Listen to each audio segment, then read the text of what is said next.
మరి మన దగ్గర ఉన్నటువంటి ఈ గుణాలను మనం ఎలా దాటాలి? మన దగ్గర సత్వతమో రజో గుణాలు ఉన్నాయి అంటున్నాం కదా! నిజమే కదా! ఒకళ్ళు అనడం ఏముంది, అది ప్రకృతి. పొద్దున్నే నిద్రలేస్తాము, ఎంతో హాయిగా ఆల్మోస్ట్ ఆల్ ప్రశాంతంగా పరమాత్మ తత్వ శక్తితో ఉన్నట్టు ఉంటాము. అజ్జేద్దాం ఇచ్చేద్దామని పరిగెడతాము. రజోగుణము, ఆ తర్వాత ఆ తమో గుణం శరీరం సాయంత్రం అయ్యేటప్పటికే మనసు అలసిపోయినట్టు ఉంటుంది ఆ తమో గుణం వల్ల. అంటే ఏంటి, ఈ 3 గుణాలు ఉన్నది మన దగ్గరే. ఎక్కడున్నాయి ఈ 3 గుణాలు? ఈ 3 గుణాలు అంటే మన స్వభావం. స్వభావం అంటే మళ్ళీ వెళితే మన మనస్సు. మళ్ళీ మన మనస్సు అంటే మన జ్ఞాపకాలు, మన బుద్ధి, మన మనస్సు, మన అహంకారం. అంటే ఏంటి, అంతఃకరణ అన్నాడు. అంతఃకరణ అంటే మనసు, బుద్ధి, చిత్తం, అహంకారం. చిత్తం అంటే ఏంటి? చిత్తం అంటే ఏం లేదు, మన ఆలోచన. ఏం ఆలోచన? మనకి బోలెడు జ్ఞాపకాలు ఉన్నాయి. రోజుకు 60,000 ఆలోచనలు చేస్తున్నాం కదా! ఎక్కడి నుంచి వస్తున్నాయి?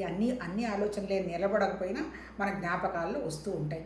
ఏంటి అదే నిన్న మాట్లాడుకున్నాం కదా, కాలం దాటి వెళ్ళడం అనేది జరగదు అని, మనసు దాటిని వెళ్ళడం జరగదు అని. ఎప్పుడైతే మనం కొద్దో గొప్ప అంటే ఏంటి, ఇప్పుడు రెండు విధాలుగా చెప్తున్నాడు ఇక్కడ. వృత్తి మార్గం, ప్రవృత్తి మార్గం అన్నాడు. నివృత్తి అంటే ఏంటి, మనం కనుక జ్ఞానస్థితిలో ఉన్నామంటే అల్టిమేట్గా పరమాత్మతత్వం తప్ప ఇంకొకటి ఏమీ లేదు, వ్యక్తమైందా అంతా ప్రకృతి అనేటువంటి జ్ఞానస్థితిని నివృత్తి మార్గం అంటాడు. మరి ఆ నివృత్తి మార్గానికి మారాలంటే మన ప్రవృత్తిని ఎలా మార్చుకోవాలి? చేసే కర్మ పరమాత్మతత్వ భావంతో చేస్తూ, నాకేం అవసరం లేదు, అంత భగవతత్వం అనేటువంటి భావంగా ప్రేమగా ఉండాలి. అది అంటే ఏంటి, అది కర్మ. భక్తి ఏంటి, నాకంటికి కనపడుతున్నదంతా కూడా భగవతత్వమే, అంతే కదా. ప్రకృతి అంటే ఏంటి, ఒకే ఒకమైనటువంటి నిరాకార శక్తితో వచ్చిందే కదా. అందుకని ప్రతి చోట గౌరవంగా ఉంటూ మన మనసు మీద మనం పనిచేసుకుంటూ మన మనస్సుని ఈ 3 గుణాలు లేస్తున్నప్పుడు మనం కనిపెట్టగలగడమే దాన్ని స్ఫురణ అంటారు, ఎరుక అంటారు, జ్ఞానం అంటారు.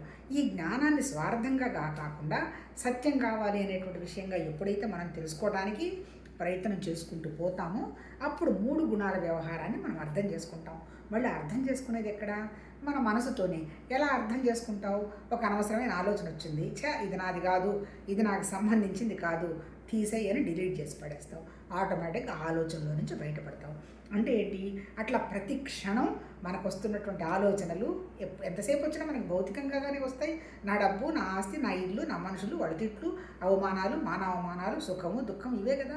వీటన్నిటికి వచ్చినప్పుడు ఇదంతా నేను కాదు, నేను నా లోపల ఉన్నటువంటి జ్ఞానాన్ని, నేను నా స్వరూపాన్ని, ఈ శరీరం అనేది జస్ట్ ప్రకృతే, దీనికి ఏమి టెన్షన్ లేదు అనేటువంటి లోపల ఆ పరమాత్మ స్థితి అనేటువంటి ఆలోచన చేసుకుంటూ శరీరంగా మన కర్మ కానీ భక్తి కానీ అంతా భగవతత్వంలో భాగం అని చేసుకుంటూ పోవాలి.